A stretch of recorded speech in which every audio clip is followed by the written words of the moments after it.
मैं 36 साल की हूँ। कामिनी मेरा नाम है। मेरे पति फौज में थे पर अब इस दुनिया में नहीं है। वो मुझे तभी छोड़ गए जब अंकित सिर्फ 10 साल का था। आज अंकित 22 साल का है।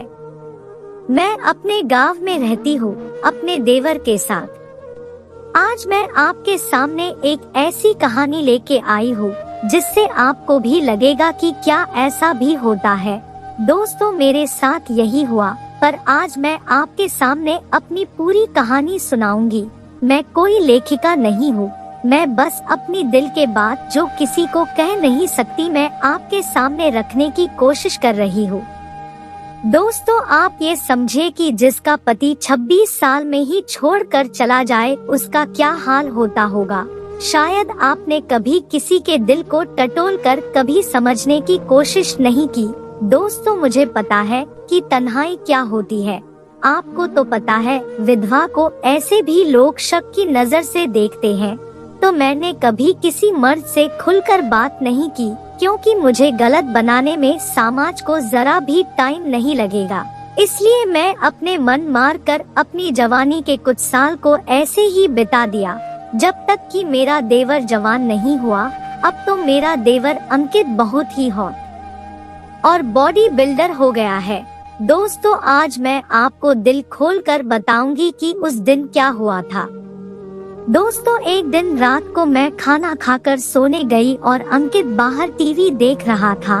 मैं उस दिन कुछ अलग ही मूड में थी क्योंकि वासना की गर्मी को कब तक दबा कर रखूं।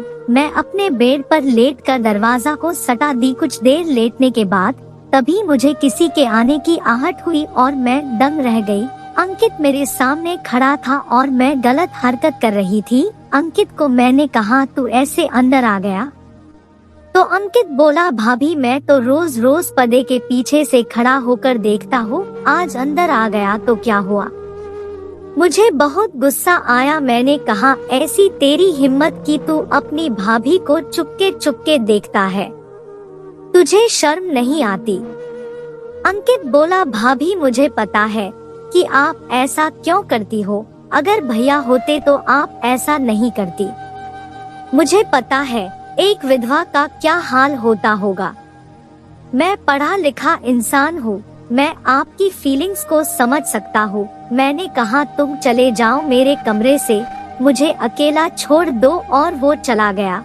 सुबह जब मैं सोकर उठी और कमरे से बाहर गई तो वो कमरे के बाहर ही खड़ा मिला और मुझ में लिपट गया।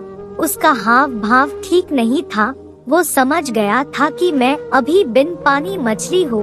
उसके हाथ मेरे पीठ पर ऐसे थे जैसे कि मेरे जिस्म को टटोल रहा था। मैं समझ गई थी कि उसको भी आग लग चुकी है।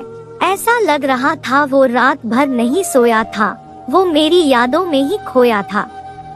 दिन में जब मैं बाथरूम में नहाने गई तो मुझे महसूस हुआ कि वो बाथरूम के दरवाजे में जो छेद था उससे वो मुझे निहार रहा था।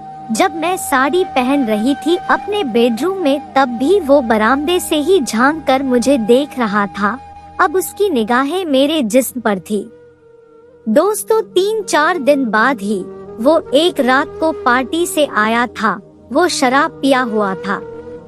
मैं अपने कमरे में कपड़े चेंज कर रही थी, तभी वो आ गया और लड़खड़ाते हुए आवाज में बोला, भाभी मैं आपसे प्यार करता हूँ। मैं चाहता हूँ कि आप खुश रहो। मैं आपको हर एक सुख देना चाहता हूँ, चाहे वो शारीरिक सुख ही क्यों ना हो। और वो मुझे धीरे धीरे छूने लगा। मैं भी उसको कुछ बोले बिना मजे लेने लगी। उसके बाद मैं उसके तरफ ही घूम गई और बोली, I love you my darling. आज से हम दोनों के जिंदगी का नया अध्याय शुरू होगा। आज से हमारे रिश्ते कुछ और भी होंगे। तो अंकित बोला, भाभी मैं इस दिन का कब से इंतजार कर रहा हूँ। और हम दोनों एक दूसरे को चूमने लगे। अंकित के मुंह से शराब की बू आ रही थी। मैंने अंकित से कहा, अंकित कल से तुम अगर मेरे जिस्म को पीना चाहते हो तो शराब छोड़ना पड़ेगा। अंकित बोला, भाभी तेरे लिए शराब तो क्या कुछ भी छोड़ सकता हूँ। अंकित मुझे गोद में उठा लिया और पलंग पर लिटा दिया और मेरे साथ रोमांस करने लगा। दोस्तों, अंकित उस दिन मेरे साथ रात भर रोमांस किया। आप ही बताओ कि अगर मैं विधवा नहीं होती तो क्या वो मेरे साथ रोमांस कर पाता। उसने विधवा होने का फायदा उठाया। उसके बाद तो दोस्तों मैं अंकित की और अंकित मेरा हो गया है। अब तो हम दोनों भाभी देवर सा नहीं बल्कि पति पत्नी के तरह से रह रहे हैं।